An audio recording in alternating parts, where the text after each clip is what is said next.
I decided to surprise my wife at her office. She was the CEO of one of the fastest-growing software companies in the city, and lately, she had been working almost every night.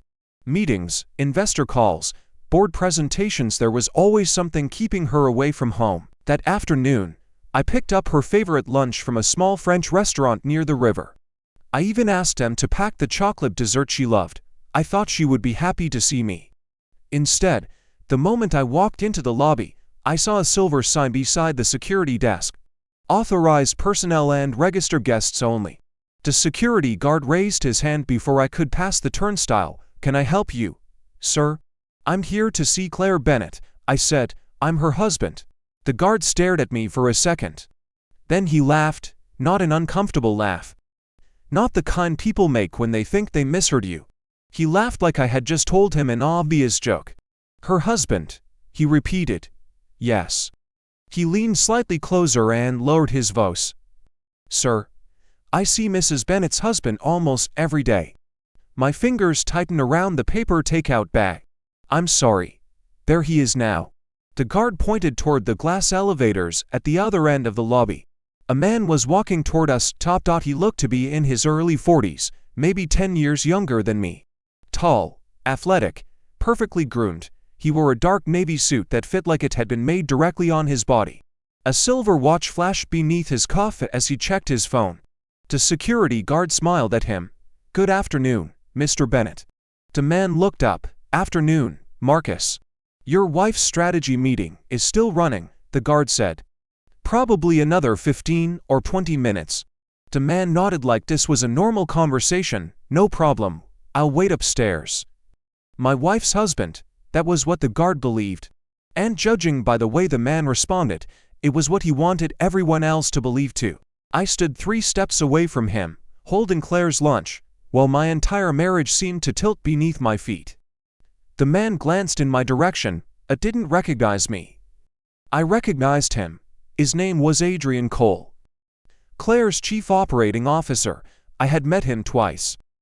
The first time was at a charity dinner hosted by Claire's company, North Star Systems. Claire had introduced Adrian as the most talented executive she had ever recruited. The second time was at the company Christmas party. He had shaken my hand, smiled politely, and told me how lucky the company was to have Claire.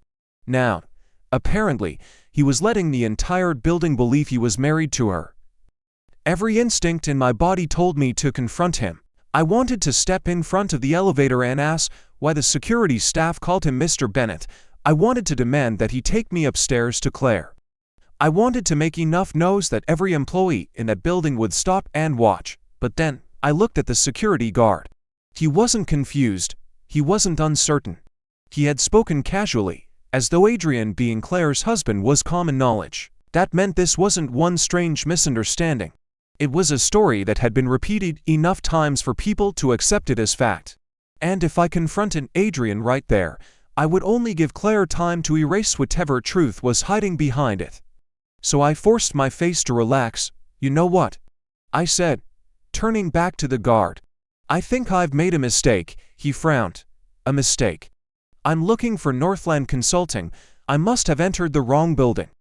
You just said you were Mrs. Bennett's husband. I said I knew her husband. I replied quickly. My name is Daniel. It's been a long afternoon. The guard still looked suspicious, but before he could question me again, I placed the lunch bag on the desk. Could you make sure Claire gets this? Tell her Daniel stopped by. Daniel, an old family friend. He shrugged. Sure. I walked out of the building without looking back. The automatic doors closed behind me, and the second I reached the parking garage, my legs nearly gave out. Claire and I had been married for 26 years. We met when we were both 24. I had just started working at a regional bank, and she was completing her master's degree in business administration. Even back then, Claire had been different from everyone else I knew. She didn't simply have goals. She had timelines. At 24, she already knew what position she wanted by 30, how much money she intended to earn by 35, and what kind of company she wanted to run before she turned 45. I admired that about her. I was never as ambitious. I became a financial controller, eventually moving into risk management, It was reliable work. The salary was good, the hours were predictable, and I was usually home before dinner. Claire used to say that my stability allowed her to take risks. "You're the ground beneath my feet," she once told me. "I can climb because I know you won't let our life collapse." I believed that was love. For years, I managed our household while Claire built her career. I paid the bills, handled our investments, scheduled repairs, planned vacations, bought groceries, cooked most of our dinners, and made sure we never missed a mortgage payment. When Claire became a department director, I celebrated her. When she was promoted to vice president, I opened an expensive bottle of champagne. When North Star Systems hired her as CEO, I stood in our kitchen with tears in my eyes while she read the offer letter. She had taken a struggling enterprise software company and tripled its revenue in 7 years. Business magazines interviewed her. Industry conferences invited her to speak. Employees quoted her leadership philosophy on social media. I was proud to be her husband. At least, I thought I was her husband. I sat in my car for almost 40 minutes, staring at the entrance to North Star Systems. At 5:18 p.m., Adrian Cole left the building. He wasn't alone. Claire walked beside him. She wore a cream-colored coat and carried the leather briefcase I had given her for our 20th anniversary. Adrian placed his hand against the middle of her back as they crossed the sidewalk. Claire didn't move away. They walked toward a black Range Rover parked in the executive section. Adrian opened the passenger door for her. She smiled at him. It wasn't the polite smile she used with employees. It was soft, private, familiar. I felt something inside me go completely cold. They drove away together. At 6:02 p.m., my phone buzzed. It was Claire, running late tonight. "Emergency operations meeting. Don't wait for me. Love you." I read the message 3 times. Emergency operations meeting. She was already gone. I typed, "Where are you having the meeting?" Then I deleted it. I typed, "Is Adrian there?" Deleted that too. Finally, I wrote, "Okay, I made dinner. It'll be in the refrigerator." A few seconds later, 3 dots appeared. "You're amazing. I don't deserve you." For the first time in 26 years, I wondered whether that sentence was the only honest thing she had said to me. I drove home. The house was exactly as I had left it that morning. The kitchen counters were clean. Fresh flowers sat in the vase beside the window. A bottle of wine chilled in the refrigerator because I had been planning a quiet surprise dinner. Our anniversary was 2 weeks away. I had already booked a weekend at a lakeside resort. Now I stood in the middle of our kitchen, wondering whether my wife had another anniversary to celebrate with another man. Claire came home at 11:41 p.m. I was sitting in the living room with a book open on my lap. I had not turned the page in over 2 hours. "Hey," she said. She dropped her handbag beside the stairs and removed her heels. Her hair was slightly disordered, and her lipstick was almost completely gone. "How was the meeting?" I asked. "Terrible, absolutely terrible." She walked into the kitchen. Adrian and I had to deal with a supplier crisis. Then the investors wanted revised projections before morning. "I haven't eaten since breakfast. There's pasta in the fridge." "You're a lifesaver." I listened to her warm the food. The microwave beeped. A cabinet opened. A fork scraped against a plate. Every sound was painfully familiar. This was my wife in our kitchen, the woman I had slept beside for more than half my life. But for the first time, I felt as though I was watching an actress perform a role she had practiced for years. Claire returned with the plate and sat across from me. "This is exactly what I needed. I stopped by your office today," I said. Her fork paused halfway to her mouth. The hesitation lasted less than a second. But after 26 years of marriage, a second was enough. "You did. I brought lunch." Her eyes moved briefly toward my face, then back to her plate. "No one told me. I left it with security." "Oh." The guard seemed confused about who I was. She took another bite. "What do you mean?" "He said he already knew your husband." The room went silent. Claire chewed slowly. Then she gave a small laugh. "That's strange." He pointed to Adrian. This time, she stopped chewing. I watched her carefully. She lowered the fork and reached for her water. That's ridiculous, is it? Of course it is. Adrian spends a lot of time at the office. Maybe someone made a joke and the new security guard misunderstood. The guard called him Mr. Bennett. Claire shook her head. Daniel, you know how office rumors are. People say stupid things, I suppose. She smiled. Too quickly. Adrian probably thinks it helps when we meet traditional clients. Some people still take male executives more seriously. Maybe he didn't correct them, so he pretends to be your husband for business. He doesn't pretend to be anything. Her voice sharpened, then softened again. I'm tired. It was a long day. I don't know what the guard thought he heard. She reached across and touched my hand. You know you're my husband. I looked at her fingers resting over mine. The same hand that had worn my wedding ring for 26 years, except I suddenly remembered something. Claire had not been wearing her ring when she left the building with Adrian. I waited until she was asleep. Claire had always been a deep sleeper. Years of long hours and constant travel had trained her body to shut down completely once she reached bed. At 12:30 a.m., I went into her home office. Her laptop was closed on the desk. We had never hidden passwords from each other. At least, I had never hidden mine. Her password was still our wedding date. I opened her email first. Thousands of messages filled the screen. Most were ordinary corporate conversations, quarterly reports, investor communications, and scheduling requests. I searched Adrian's name. There were hundreds of results. Most looked professional. Then I opened her calendar. The pattern began to appear. Private dinner. AC. Executive retreat. Lake Geneva. Weekend strategy session. Harbor House. Property viewing. Saturday, 10 a.m. The labels were vague enough to sound legitimate, but the locations were not. Harbor House was a luxury waterfront apartment building. The weekend retreat had occurred during a month when Claire told me she was attending a conference for women in technology. I opened the corporate travel portal. One suite had been reserved. To guests, I felt my stomach twist. I checked older records. The same pattern continued for nearly 4 years. Restaurants, hotels, resorts, spa bookings, private car services, and Adrian was connected to almost every trip. I went back to the bedroom and stood in the doorway. Claire was asleep on her side, one hand beneath her pillow. She looked peaceful, innocent. I thought about all the nights I had worried about her driving home tired. All the dinners had kept warm. All the times I told friends that Claire's schedule was difficult, but her work mattered. She had not simply been busy, she had been building a second life. The following morning, I called my office and said I was sick. I had worked for the same financial group for 17 years and almost never missed a day.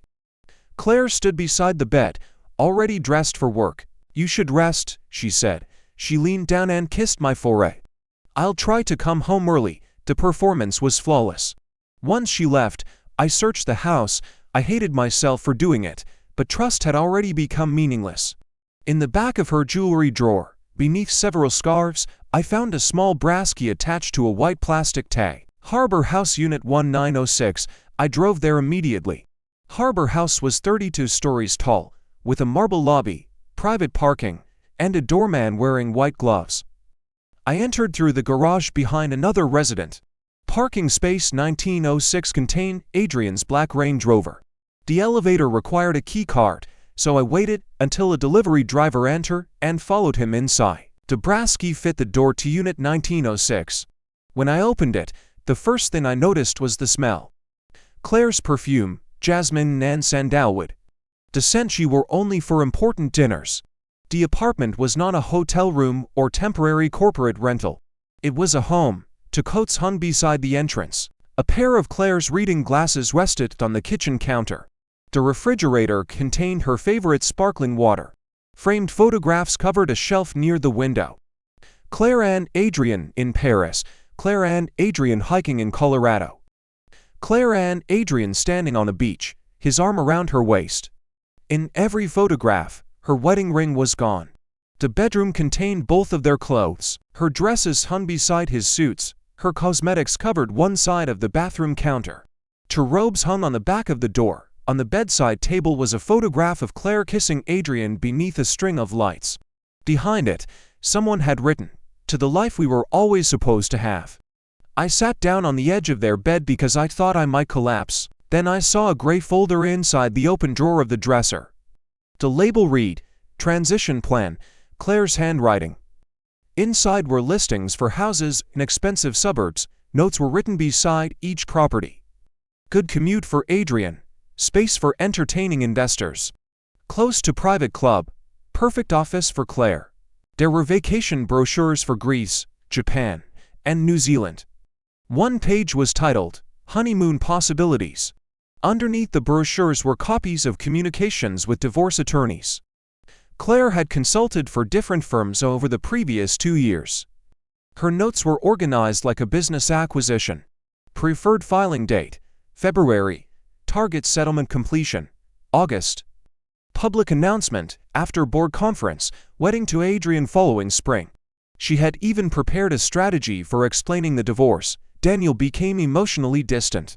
Daniel resented my success. Daniel lacked ambition. Daniel refused to support the demands of my career. I stared at those sentences until the words blurred. For 26 years, I had organized my life around supporting her. Now she was preparing to use that same life as evidence that I had failed her. The folder included examples: a dinner where I asked her to put away her phone, a vacation where I became upset because she spent 6 hours on a conference call, a night when I told her I missed spending time together. Each moment had been rewritten as controlling behavior. Each request for connection had become proof that I was threatened by her career.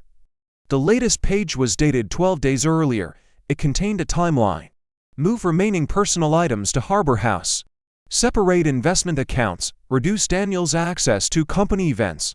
File after anniversary to avoid suspicion. I photographed every page. Then I searched the apartment. Bank statements showed the rent had been paid from an account I didn't recognize. Insurance documents listed Claire as an authorized resident. A storage receipt showed that furniture had been delivered 3 years earlier. This was not a recent affair. They had been living together part-time for years. I left the apartment and drove without a destination. Claire called me at 2:16 p.m. I ignored it. She called again at 2:31, then 3:05.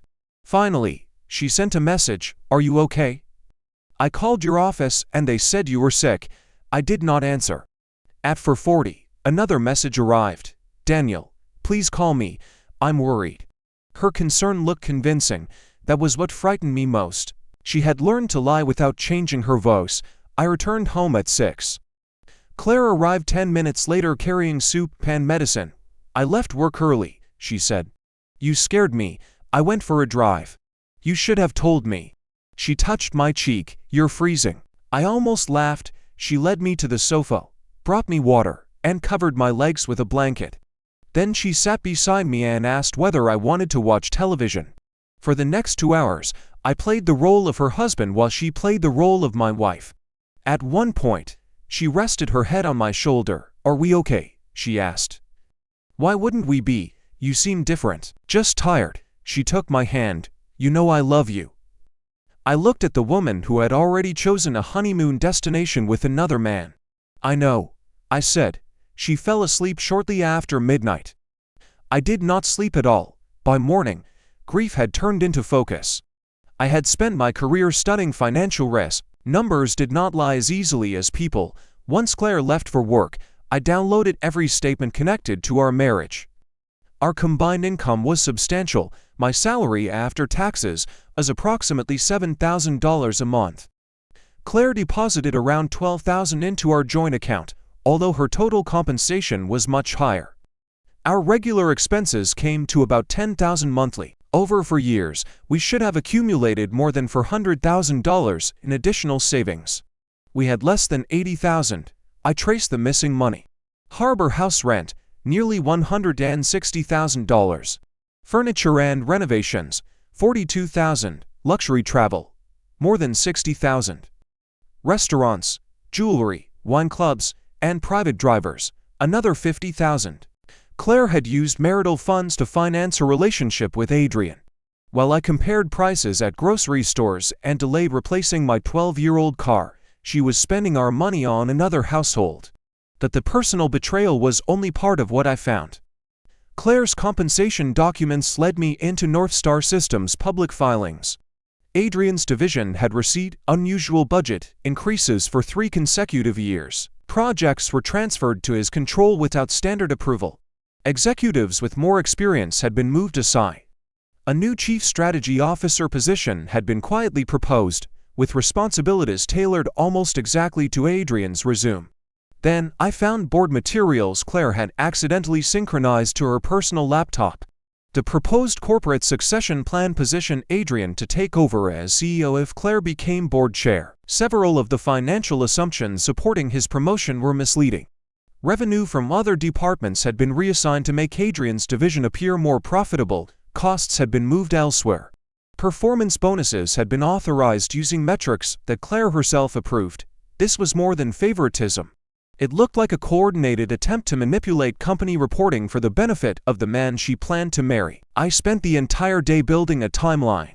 Every hotel reservation, every transfer, every apartment payment, every internal company decision that benefited Adrian. Then I called Evelyn Shaw, the chairwoman of North Star Systems Board. I had met Evelyn at 2 company events. She was a former federal prosecutor in her early 60s, known for asking questions that made executives visibly nervous. "Daniel Bennett," I said when she answered. "Claire's husband, of course. Is everything all right?" "No." There was a pause. "What happened?" "I've discovered a personal relationship between Claire and Adrian Cole. I also found evidence suggesting that Claire manipulated internal financial reporting and succession planning to benefit him." The silence lasted several seconds. "Do you have documentation?" "Yes." "How did you obtain it?" "Some came from our joint financial records, some was stored on a computer in our home. I also found documents at an apartment Claire has been funding with marital assets." Evelyn's voice changed. "Can you meet today?" She arrived at my house 2 hours later. I showed her everything. At first, she remained expressionless. Then I opened the succession documents. Her jaw tightened. "This version was never presented to the full board. I assumed it wasn't." She told us the departmental transfers were temporary operational measures. They consistently increase Adrian's reported performance. Evelyn leaned closer to the screen. "And these expenses?" "Charged through accounts under his supervision." She removed her glasses. "Daniel, do you understand the seriousness of this?" "I do. This could involve breach of fiduciary duty, fraudulent reporting, undisclosed conflicts of interest, and misuse of corporate assets." I handed her a flash drive containing copies of everything. "I'm not asking you to destroy her," I said. "I'm asking you to investigate the truth." Evelyn studied me for a moment. "Those may become the same thing." She left shortly after 4. Claire came home at 6:20 p.m. She did not remove her coat. The second she saw me in the kitchen, I knew the board had contacted her. "What did you do?" Her voice was low. I continued chopping vegetables. "I shared information with Evelyn." "You contacted the board?" "Yes." "You had no right." I placed the knife on the counter. "No right to report financial manipulation." "You went through confidential company documents. They were stored on our shared computer. You invaded my privacy. You used our money to rent an apartment with Adrian." Her face lost its color. For several seconds, neither of us spoke. Then she whispered, "You went there. I found the key, Daniel. I saw the photographs, I saw your clothes. I saw the divorce plans." She gripped the back of a chair. "You don't understand." "I understand the timeline perfectly. File in February, finish the settlement by August. Marry Adrian next spring." Tears filled her eyes. "It wasn't supposed to happen this way." "How was it supposed to happen?" "I was going to talk to you." "When?" She didn't answer. "Before or after you described me as an insecure husband who resented your career." That was advice from the attorneys. "You wrote the examples." I was angry. "For 2 years." She sat down. "I never wanted to hurt you. You built a second home." I was confused. "You transferred hundreds of thousands of dollars." I was going to replace the money. "You positioned your lover to inherit control of your company." Her expression hardened. "Adrian earned those opportunities." "Then why did you have to manipulate the numbers?" "I did not manipulate anything." I showed Evelyn the reports. For the first time, Claire looked afraid. "What exactly did you give her?" "Everything. You could ruin me. No, Claire, you created this. I simply stopped protecting you from the consequences." She began crying. I had seen Claire cry only a few times in our marriage. When her mother died, when North Star nearly collapsed during her first year, when she became CEO, that these tears did not move me. All I could see was the transition folder. The plans, the calculated language, the life she intended to enter once she removed me from it. "What do you want?" she asked. "The house, more money?" "I'll give you whatever you want. I want a divorce." Her head lifted. "Daniel, please. I've already contacted an attorney. We can fix this." "You weren't planning to fix anything. You were planning to replace me. I'll end it with Adrian. You were choosing wedding destinations yesterday. It wasn't real. The apartment was real." She covered her face. 26 years has to mean something. It meant everything to me. I picked up my overnight bag from beside the stairs. That was the problem. The emergency board meeting took place the following afternoon. Evelyn called me at 7:10 p.m. "Adrian Cole has been suspended effective immediately," she said.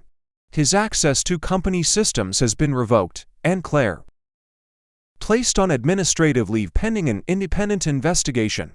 The board has retained outside counsel and a forensic accounting team." I closed my eyes. Are criminal charges possible? If the documents are authentic and the financial reporting was intentionally altered, yes. Claire called 5 minutes later. I was staying at a hotel near the airport. "You destroyed my life," she said. Her voice shook with anger and panic. "Adrian has been suspended. The board removed me from the building. Reporters are already calling." "I didn't contact the media. You contacted Evelyn. I gave her evidence. You're my husband.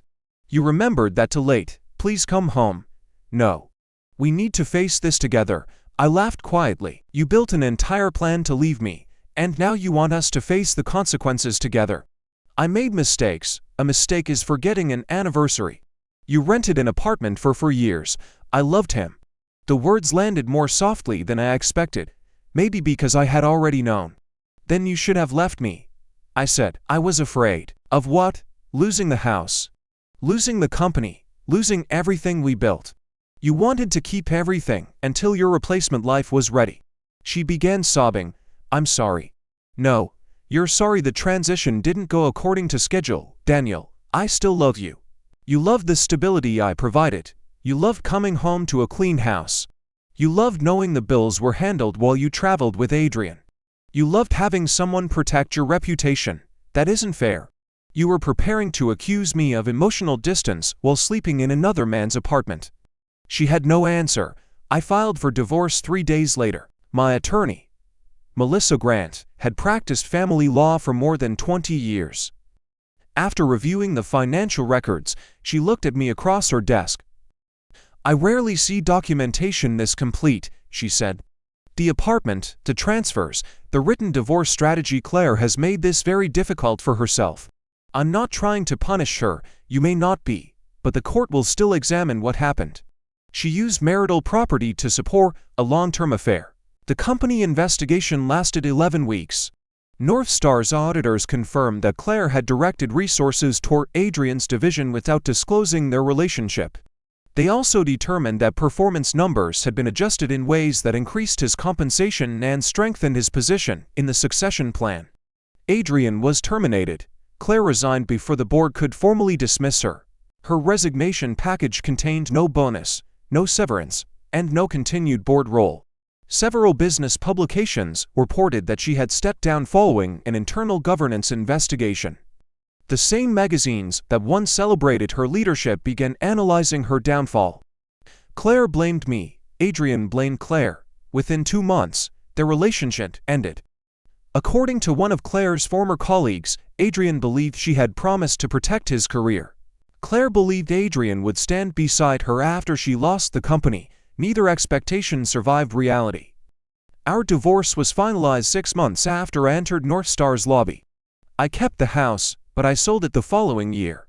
There were too many rooms filled with memories I no longer trusted. I bought a smaller place overlooking a public park. The kitchen was half the size. The bedroom had no space for Claire's furniture. It was the first home I had chosen entirely for myself. For months, I woke up expecting to hear her moving through the hallway. Sometimes I still checked my phone when it buzzed at night, expecting another message saying she would be working late. My therapist called it betrayal trauma. She said the mind struggles when years of memories suddenly become unreliable. The past does not disappear, but its meaning changes. A business trip becomes a possible lie. A late meeting becomes a possible hotel reservation. A loving message becomes a distraction sent from another person's apartment. Healing was not dramatic. There was no single morning when I woke up and felt free. It happened through small things: cooking dinner for myself, buying the car I had postponed purchasing, taking a vacation without checking Claire's calendar, learning that silence in a home could feel peaceful rather than lonely. About a year after the divorce, I saw Claire in a grocery store. She looked older. Not physically old, exactly, but tired in a way I had never seen before. She stood beside the produce section holding a basket with only 3 items inside. Our eyes met. She froze. For a moment, I saw the woman I had married. The ambitious graduate student who made 5-year plans on restaurant napkins. The woman who once said I was the ground beneath her feet. Then I remembered how she had used that ground to build a life with someone else. I nodded once and continued walking. She did not follow me. 2 years later, I received an email from Adrian. "Daniel, I know I have no right to contact you. I knew Claire was married. She told me your relationship had been over emotionally for years, and I chose to believe her because it made what we were doing easier to justify. I also allowed people at North Star to think I was her husband. At first, it was a misunderstanding. Later, I stopped correcting them. I liked the status. I liked feeling that her position reflected on me. What we did was wrong. You deserved the truth long before you found it yourself. I'm sorry. I read the message twice. Then I deleted it. Some apologies are given because a person has changed. Others are given because they can no longer escape the consequences of who they were. I did not know which kind Adrian's apology was. I no longer cared. People have asked whether I regret contacting the board. Some think I should have confronted Claire privately first. Some believe a marriage of 26 years deserved one final conversation before I exposed what she had done. But Claire had already had for years to speak. She had hundreds of dinners, thousands of mornings, and countless quiet moments when she could have told me the truth. Instead, she built an apartment, she built a financial plan. She built a corporate succession strategy. She built a legal case designed to make me responsible for the destruction she caused. I did not destroy Claire's life. I stopped volunteering to be the foundation beneath her lies. 3 years after the divorce, I was sitting in my apartment on a Sunday morning when my phone buzzed. The message was from Rachel, a woman I had met at a photography class. She knew my history. She knew that I sometimes struggled to trust simple explanations. She never rushed me. Breakfast at 10? That little place beside the park. I smiled. Perfect. I'll meet you there. I placed my phone on the table and looked around my apartment. There were no hidden keys. No unexplained expenses. No second home. No carefully scheduled betrayal waiting in a folder. My life was smaller than the one I had shared with Claire. Quieter. Less impressive, but every part of it was real. And after spending years living inside a story someone else had written for me, reality felt like more than enough. It felt like freedom.